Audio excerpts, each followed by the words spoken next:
Nama penuh beliau ialah Abu Hamid Muhammad bin Muhammad bin Ahmad Al-Ghazali At-Tusi Asy-Syafi'i. Nama asal beliau ialah Muhammad. Beliau dikenali sebagai Abu Hamid kerana mempunyai anak lelaki bernama Hamid yang meninggal ketika masih bayi.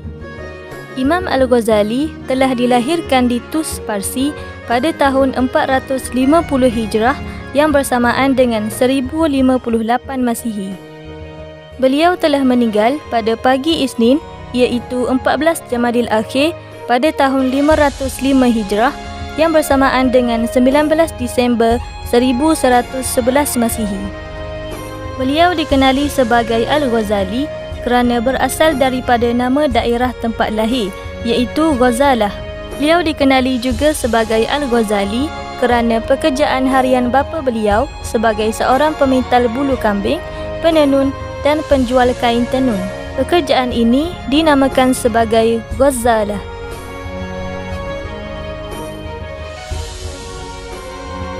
Satu falsafah yang dibawa oleh Imam Al-Ghazali ialah mengenai etika.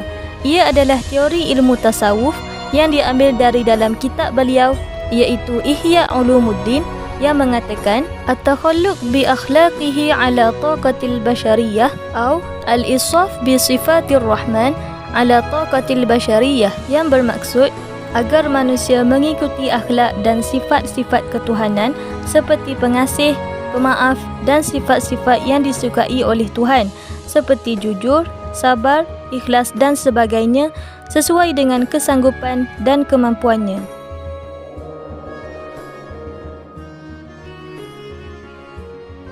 Terdapat beberapa pesanan dari Imam Al-Ghazali yang amat memberi kesan di dalam kehidupan saya sebagai seorang pelajar, iaitu yang pertama, ilmu tanpa amal adalah sia-sia, manakala amal tanpa ilmu tidak diambil kira.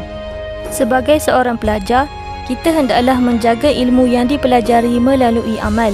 Ini kerana agama Islam telah mengajarkan bahawa sempurnanya seseorang itu apabila dia mempunyai ilmu dan dia mengamalkan ilmu tersebut.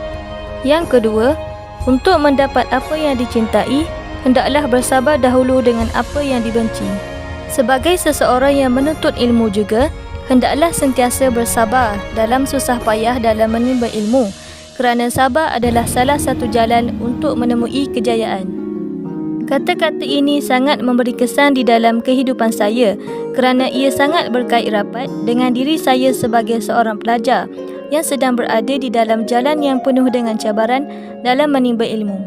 Menuntut ilmu juga adalah perkara fardu bagi setiap individu Muslim.